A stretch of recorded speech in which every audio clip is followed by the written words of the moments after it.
Hello and welcome to Bokmässan Play. My name is Pekka Heino and today I have the privilege of talking with one of the top best-selling writers in the world. Readers know him in approximately 80 countries. He has sold more than 150 million books and he's productive, to put it mildly. Several series of crime thrillers with different protagonists in each series. And the latest one introduced us a couple of years ago to Aloysius Archer in the book One Good Deed, Skulden in Swedish.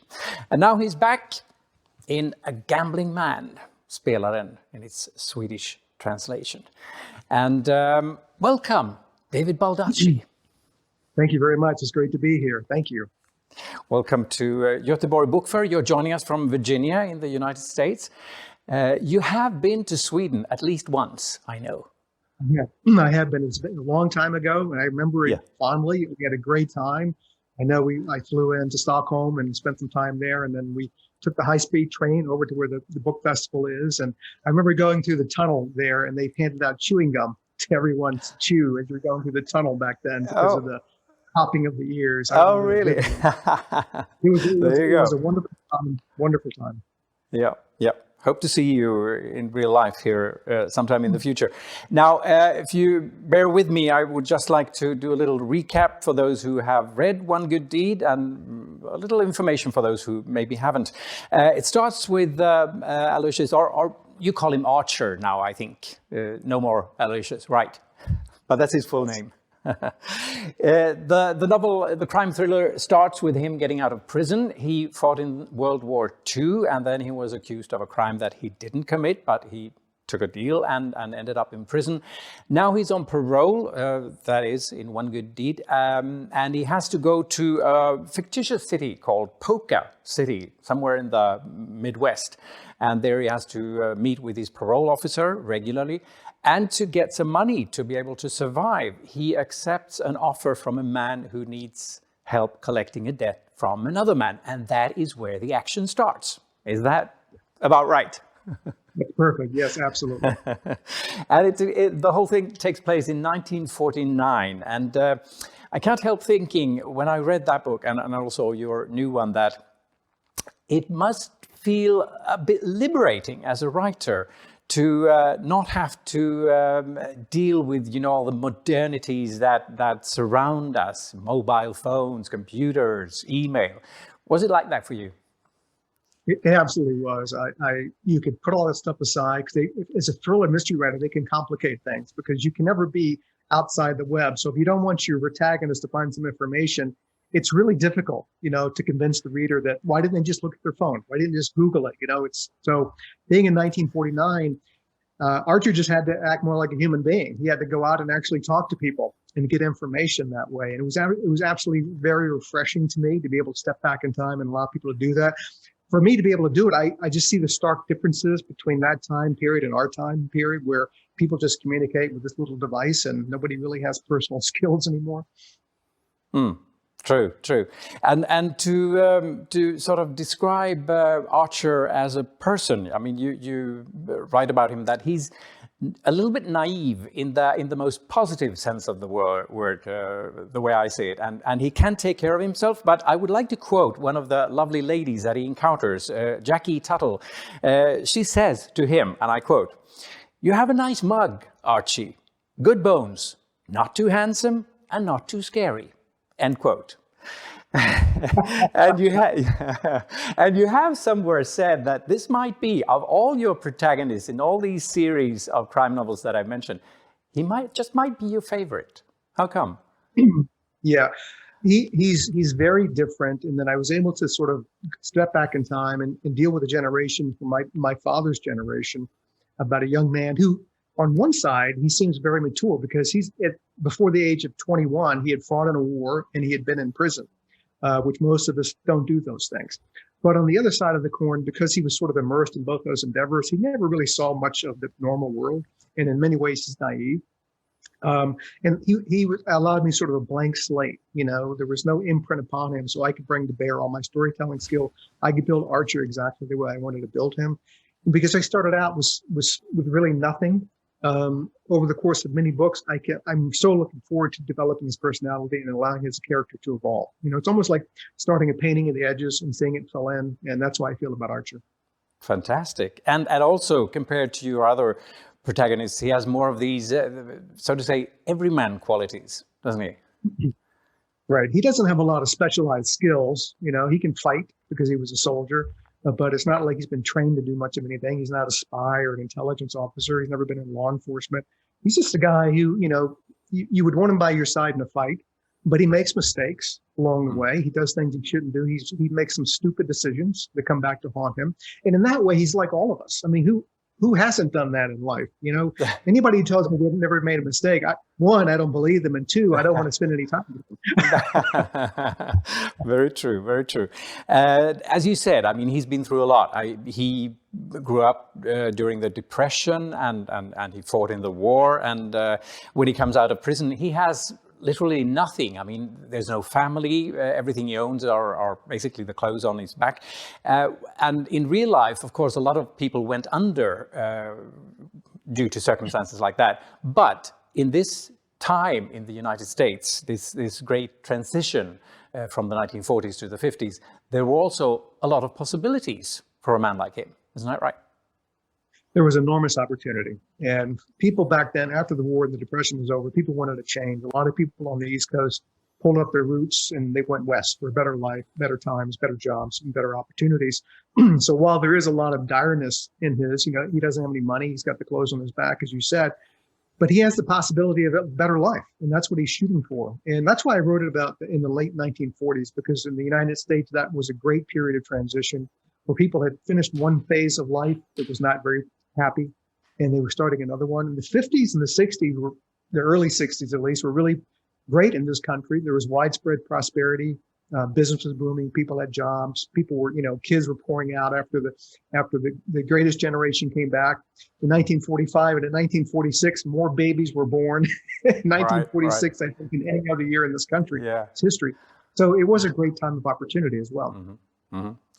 Mm-hmm. I mentioned one of the lovely ladies. These ladies are the ones that I would really like to meet in real life. I mean, Jackie Tuttle and Ernestine Crabtree, just those names in One Good Deed. And then this moves us to your new novel, Liberty Callahan.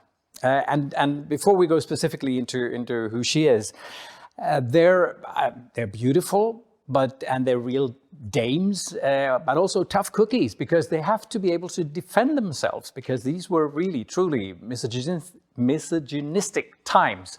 How do you deal with that in the story? Yeah, I grew up surrounded by very strong women, both my grandmothers, my mother, my sister. So I'm very comfortable writing about strong, independent women. And I also know, even though I wasn't alive during that time period, I know a lot about it just from my older relatives. And I know how misogynistic and unfair it was to women. They were second and third class citizens.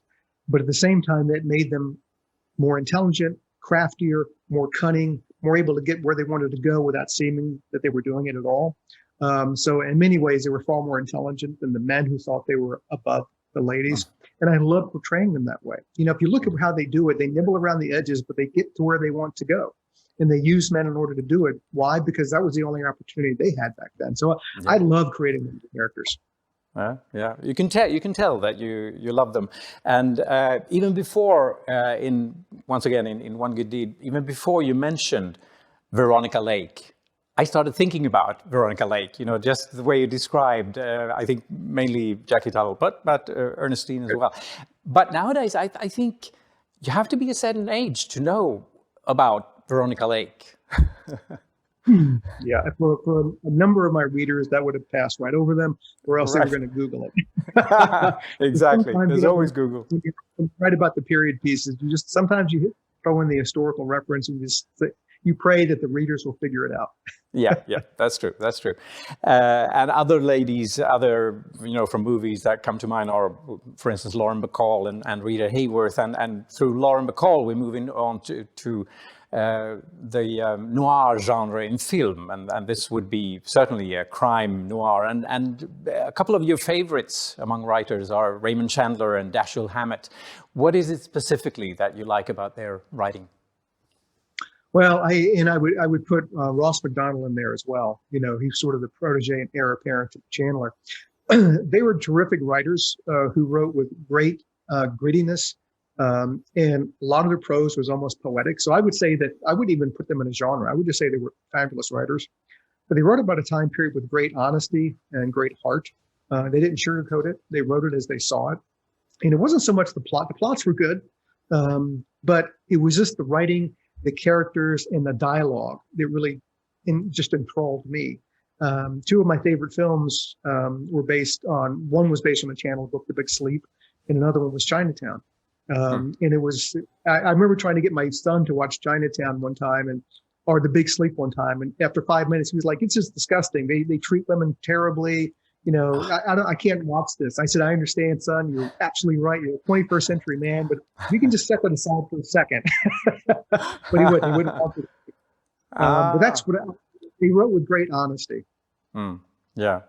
That could be a problem when you try to introduce a movie that you've seen yourself a long time ago and that you really love, and someone sees it through completely different eyes.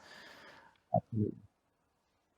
But speaking of books, there are some literary references in both these novels that I found very interesting. In One Good Deed, it's Virginia Woolf and A Room of One's Own.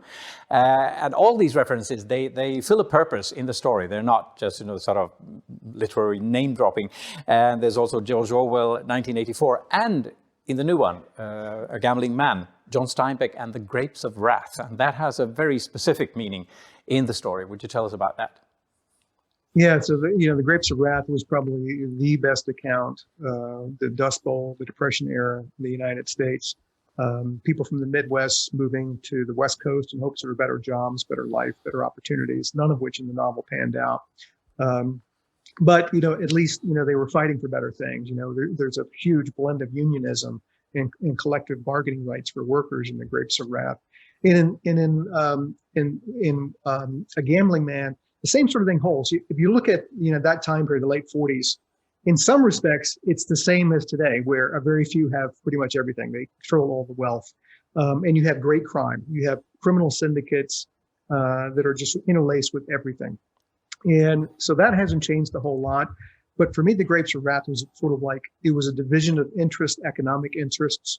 And it was almost, it's the old story. You can never have enough. Someone who's rich wants to be richer, while at the same time, someone who's poor just wants a roof over their head and enough food to eat. And for me, A Gambling Man was that very rigid definition, because in this book, you see the poor, you see the rich, you don't see a lot of in between, because in 1949, there wasn't a lot of in between. Right. As I said, all these literary references, they play a significant part in the story itself. But is there a little bit of the educator there as well? That, hey, reader, here's a classic that if you haven't read it, please do so. Absolutely. I with all my books, I try to do two things. I try to entertain and I try to inform. And I've gotten better. I can't, I used to, when I was younger, I got up in my soapbox and I would preach and I would try to tell people things that were important. Now, all I do is I put them in and show them. I don't tell them anything about it. I make references and allusions. If they want to go check it out for themselves, they can.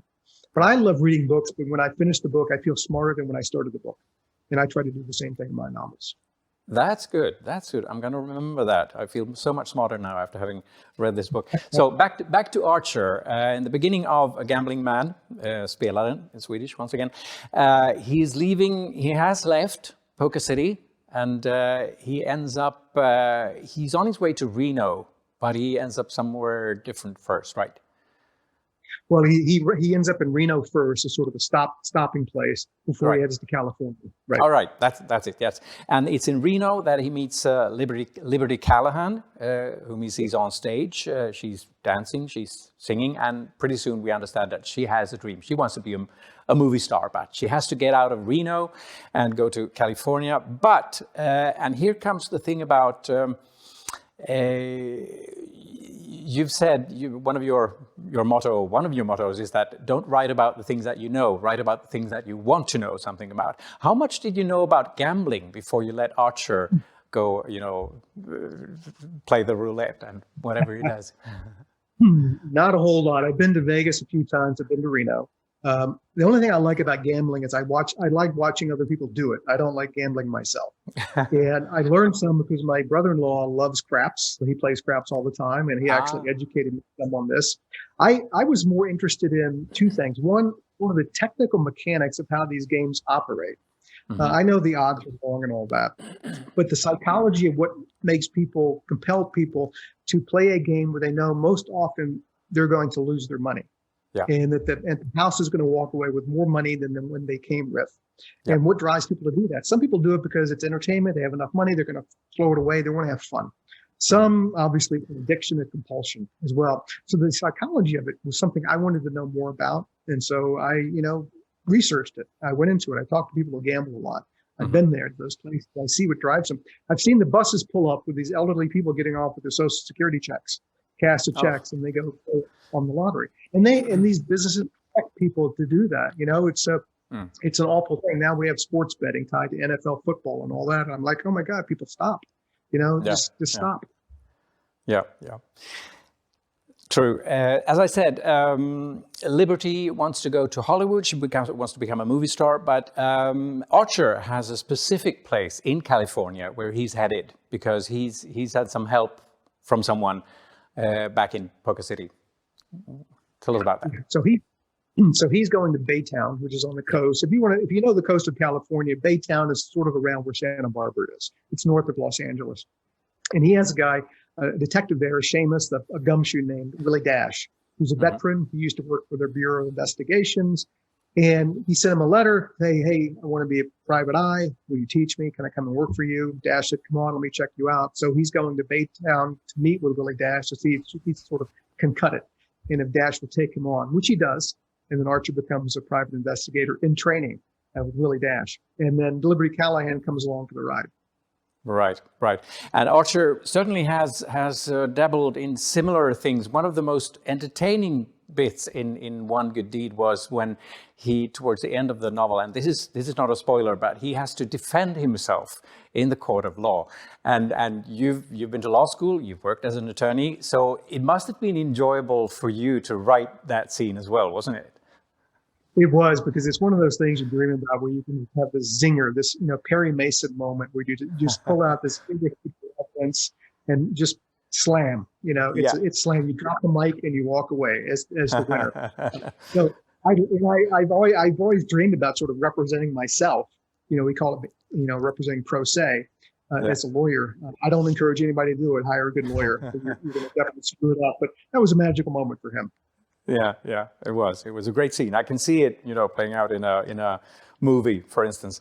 Now, of course, Archer and Liberty get into trouble, and they need a car. And speaking of cars, there were quite a few Cadillacs in One Good Deed. But now in A Gambling Man, we're introduced to a car that I had to Google it, and it's absolutely beautiful, but I had never heard of it. Tell us. Delahaye. It's a French. Delahaye was a Frenchman. He manufactured cars from like the 1910s to the 1950s. He was an engineer, so he really built the guts of the machine.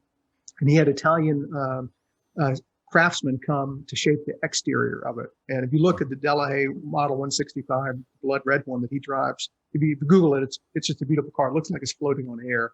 Yep. I never heard of a Delahaye before either, but I was in Florida one time. There was a car auction.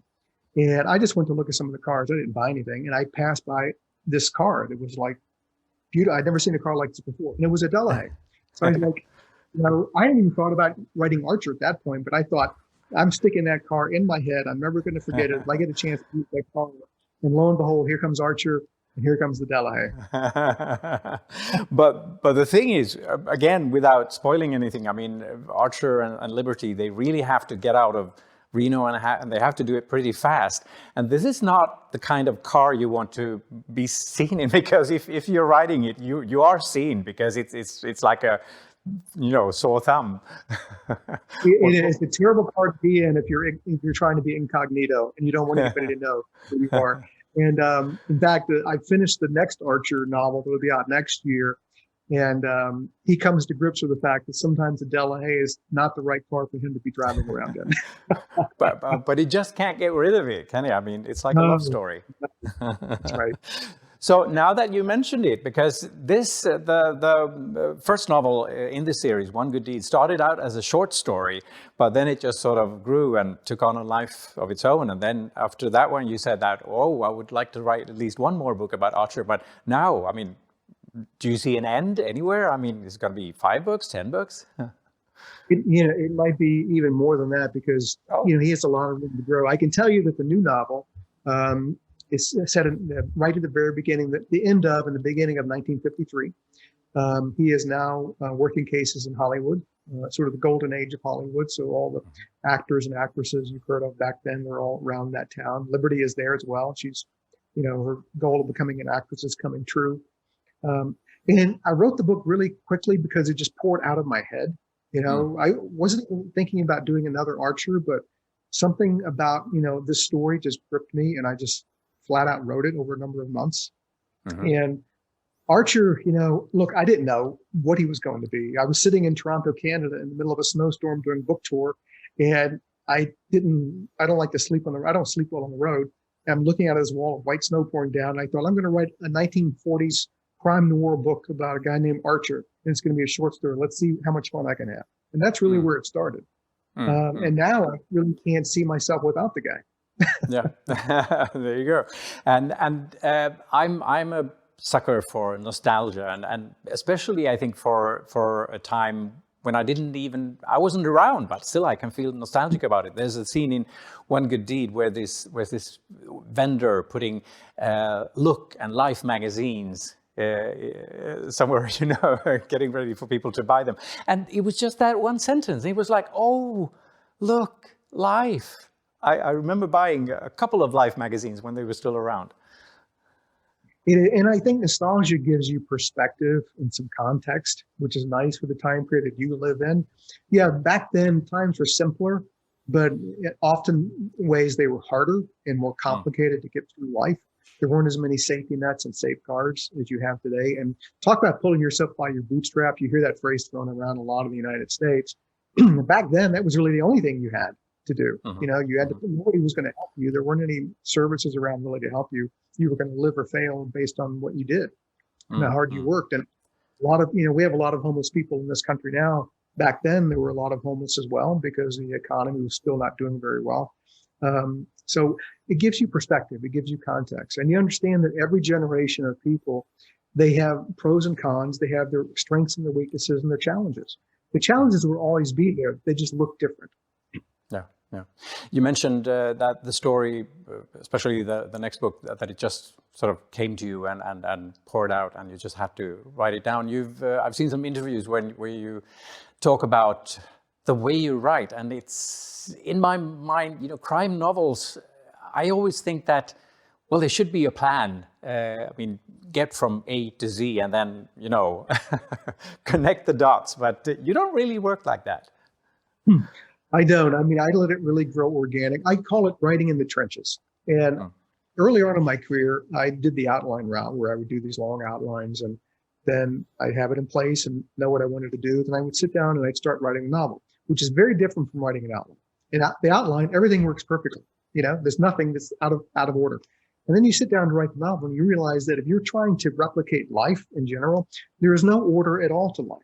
Life is chaos from minute to minute. Things change. So I found that all the stuff I'd had in my outline, almost none of it ended up in the novel.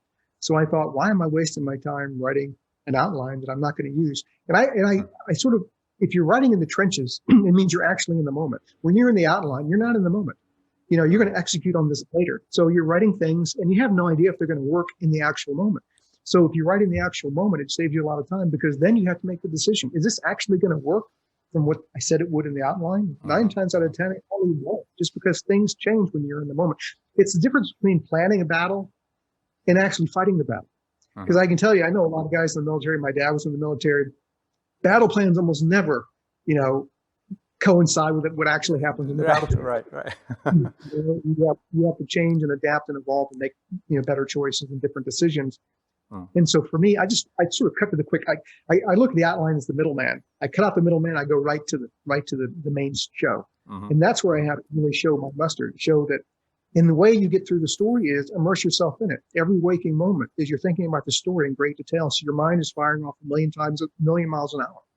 Now we're with the outline. There's this buffer of like, I'm going to just do this, and then I can fix it in the novel. Well, I'd rather just sit down and kind of work it into the novel from the get-go. What about the dialogue? Because in these two books, One Good Deed and The Gambling Man, the dialogue is really, really, I mean, it's really good, and it's really important that it feels authentic between Archer and all these tough guys that he encounters, between Archer and Willie Dash, and of course with the ladies as well. How do you work with the dialogue?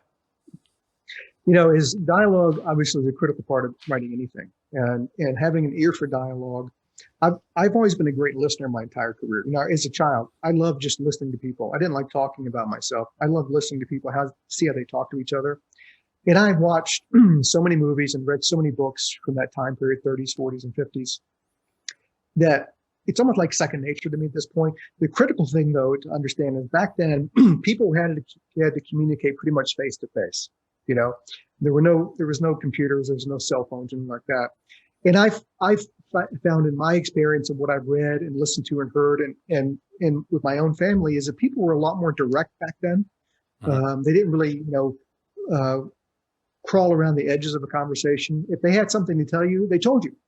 And it's in our day and age, it might come across as sort of blunt. God, that sounds pretty direct and not very polite. But back then it was almost people didn't have time to waste on being, that polite or, pussyfoot around something. They wanted to tell you directly. And look, one of the big parts, the great joys of writing crime noir is writing the dialogue. If you go back to any movie that's filmed, based on any of these books, the dialogue is what, and I know the actors, you can tell when they're delivering the lines, they love this stuff. Because these are like, this is a career worth of great dialogue. This is what they live for. Yeah. Well, that is certainly true. In Archer's encounters with these beautiful but tough ladies, because you can sense that there's an attraction there, and it's probably mutual or maybe not, but it's sort of it's like this, I don't know, game of tennis or something. Sort of, who's going to win? It very much is so, and with the ladies, I think too, like a Liberty Callahan or a Jackie Tuttle from the first novel, it can also be transactional.